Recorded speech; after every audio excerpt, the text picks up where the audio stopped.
Hi there, this is Steven with Karma Astrology. I'm back. It's been a couple months. I moved. A lot has changed.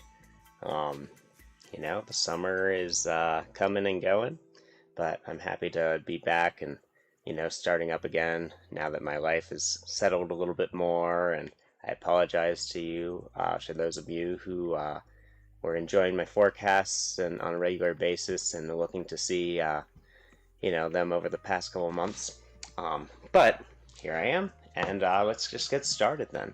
So as you can see up here, the moon, my little text up there, moon in Uttara Ashada until August 20th at 11:54 a.m. Eastern Time, USA. That's New York time, DC time. If you're anywhere around the world, you can, translate that to where you are. And then you can see the moon actually way down here in the bottom left corner of the screen. It's in that bottom box, symbolized, and that box is Sagittarius's box, as you can see SAG below it, and that MO is the moon. So and that USH after the moon is Uttara Ashada. So what this all means is that the moon is in the end of Sagittarius. It'll be going into Capricorn. Uttara Ashada is mostly in Capricorn and a little bit in the end of Sagittarius.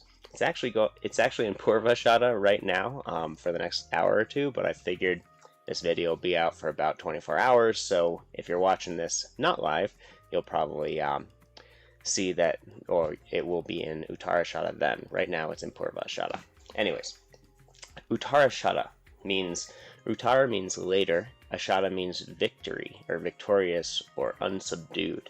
So it really has a lot to do with competition and winning and being victorious, and all of these skills and attributes that allow us to be victorious in our pursuits. So that being said, today is a great day to start something new, start something that you have challenges with, that you are having a difficult time with, and that you'd like to make some serious progress and a lot of goal orientation work to get done. That's a big theme with Uttara Ashada. This nakshatra is definitely one of warring, and that means anything that we pursue that has some sort of adversary or some sort of opposing force. It doesn't have to be this kind of all-out bloodshed or anything, horrifying like that, but it can be something as simple as, playing a game with your best friend and getting extra competitive and, something simple and friendly like that. So there's a lot of different ways that we can express this Uttara Ashada energy, but just keep in mind it's really about, it's really going to help you if you want to start anything new today, if you want to, really take on something that's challenging for you. And so that being said, it is associated with the deity or deities, the Vishwadevas. Now, the Vishwadevas are the 10 deities, these 10 deities that all combine into one, and they give us all the qualities that we need to be successful in life. Those qualities are forbearance, like peak attainment or skill level, let's see, willpower, time, like time management, or just, the force of time, desire, skillfulness, the power of our ancestry, and abundance, and and goodness, of course, not to be forgotten. So all these traits and qualities within each of us really allow us to be successful in our pursuits, and that's why we become victorious when the moon is in this section of the sky, like today. So the symbol of Uttara Ashada is the elephant's tusk, and the elephant's tusk is often a symbol of strength and power and the ability to penetrate, right? Because it's a big, long spike, a sharp object that, is certainly capable of creating havoc for other elephants if they're in battle. And oftentimes it shows the most dominant masculine elephant in the tribe, or dominant male elephant in the tribe, because the color, the size, the shape of the tusks are largely related to how elephants kind of set up their social hierarchy in terms of the masculine side of elephants, at least. And so there's this sense of power and prowess and strength. Like an elephant is a giant animal compared to us wee little humans, and so the elephant kind of shows this abundance of, just kind of this immovable force. And that kind of takes me to basically, there's another deity that's associated with both Purva Ashada and Uttara Ashada, and Purva Ashada being the earlier, Uttara Ashada being the later. Same section of the sky, just one is the earlier half and one is the later half. One's a little bit more in Sagittarius, one's a little bit more in Capricorn, to give you an idea. And I'll show you that in a second. But the god that rules both of those, or the deity that is associated with both of those, is the Lord Ganesha. Now, Ganesha is the elephant-headed being that signifies the removal of obstacles, and he's the Lord of beginnings. So there's this kind of blessing that is bestowed upon us when we kind of approach obstacles in our lives with this sort of energy and vigor and kind of the right attitude, and if we're going up against something that's difficult in any aspect of our lives, then we're going to have to bring in a lot of energy. We're going to have to bring in a lot of strength and a lot of commitment in order to get through that obstacle or around that obstacle, or to turn around and go the opposite direction, whatever is right in that moment. And it's always going to be different, as life is full of dynamic activities that we do. So let me just take you over now to what it looks like in the sky. I'm going to show you the sky map, which I always like to do. This will allow you to look really cool to all your friends or family members if you go out tonight and you can look up in the sky and say, hey, check it out. The moon is in the end of Sagittarius.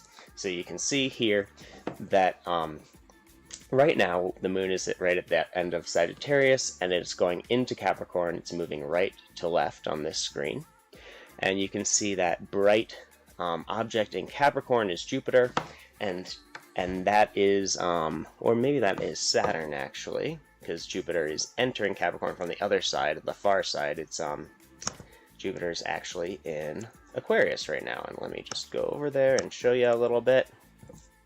So if we kind of go a little bit further, we can see Jupiter's over here.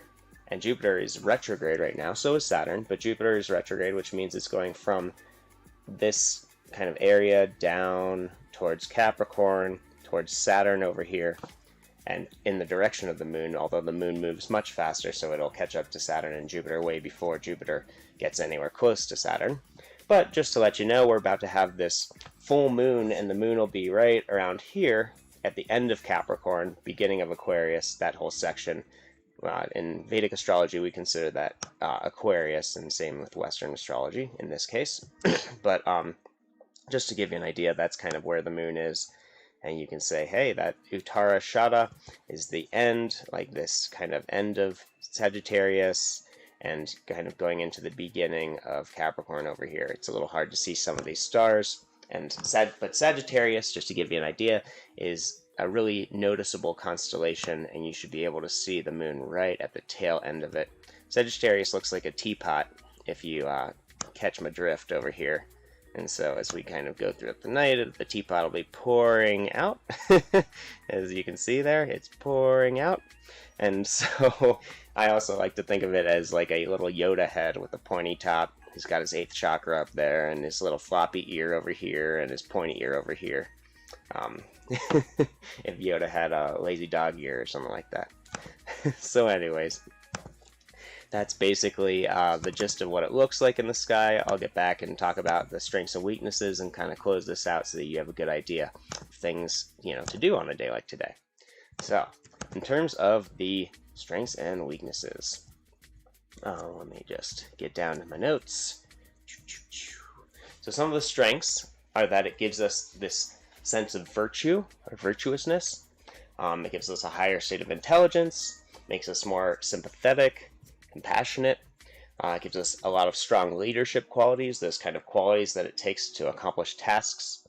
It makes us skilled as politicians, especially if we have some sort of debate or argument going on, especially right now as we are dealing with all this stuff around this health issue. and people are definitely getting heated, and it's a good time if you want to get your point across to make it today. Just letting you know. It helps us to be devoted, grateful, idealistic, modest, optimistic. It helps us with our learning process. It makes us very proficient in that regard. It can help us with travel, a little luck and grace in our travels, and a sense of tolerance and appreciation. And then on the difficult side, when we're not feeling too hot, if this is a difficult spot for you, maybe you have some difficult planets there, and I can always help you out with that if you want to have a reading. Look at the links in my profile, in my on my YouTube homepage, or in the description of this video below, and I can tell you exactly where your planets are and how you relate to this energy. But in general, the weaknesses will be with regards to Uttara Ashada energy, is that it can make us overly anxious. It can make us kind of take on other people's problems. It can make us obstinate or self-centered, self-indulgent. It can make us a little too quick to fight, a little too quick. We can make adversaries that way. We have to be careful, with our sense of diplomacy on a day like today. And then it can, if things seem too insurmountable, it can make us a little apathetic.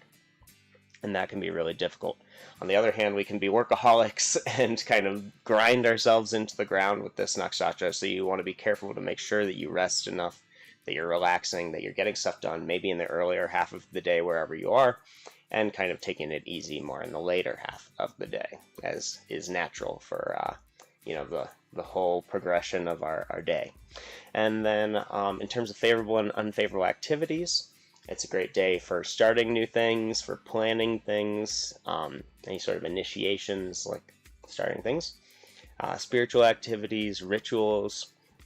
It's a good day for business dealings, for signing contracts, for dealing with authorities, for laying foundations and projects that you're doing, buildings, for moving, for marriage. It's a good day for legal matters, as it helps us to kind of win that court case or whatever we might be going against, and for kind of dealing with law and navigating these kind of man-made laws that we put upon ourselves.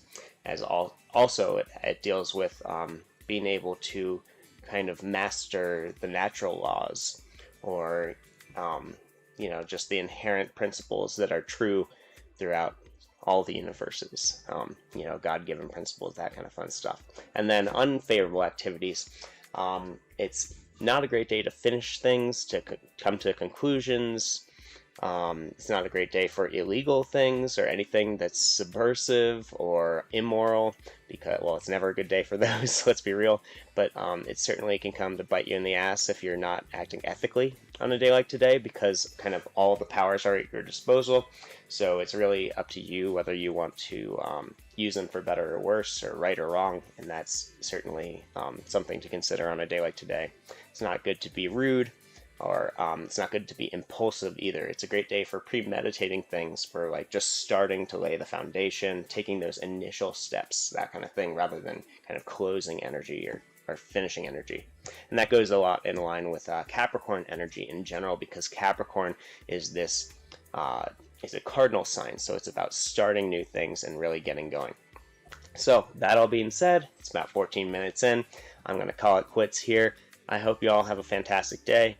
Start something new. Be strong. Check this out, by the way. Also, Sun, Mars, Mercury conjunction. That's pretty fiery in Leo. It's going to cause us to be a little more argumentative, a little more angsty, a little more technical-minded.